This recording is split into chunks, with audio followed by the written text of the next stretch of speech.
No one has got experience of talking in front of the three bodies in front.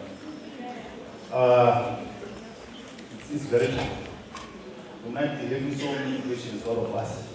Why three of them at the same time?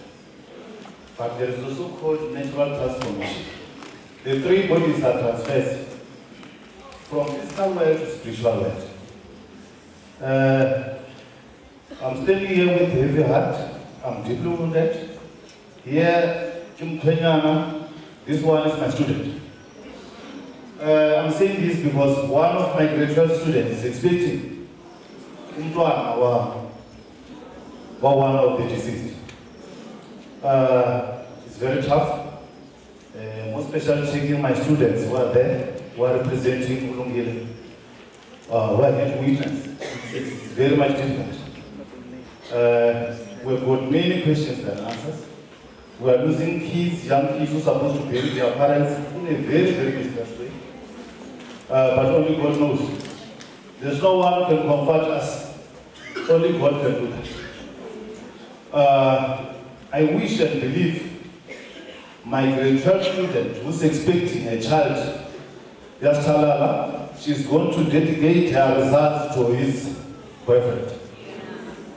And to my students over there, you have to work very hard to dedicate the results to Ulungile. Ulungile was a very good child. I never had any problem. I realized I'm a lawyer school, but I'm not a baby. I never bet, but Ulungile has not come better because he never did anything wrong. To the community, let's pray. Let's pray a lot because we are losing kids year in, year out in a very, very mysterious way. So I'm saying to the structures of faith, visit the schools and talk to kids.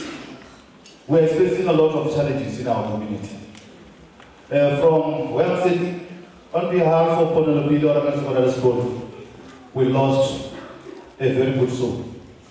But we believe that he's been transformed. He's with us spiritually.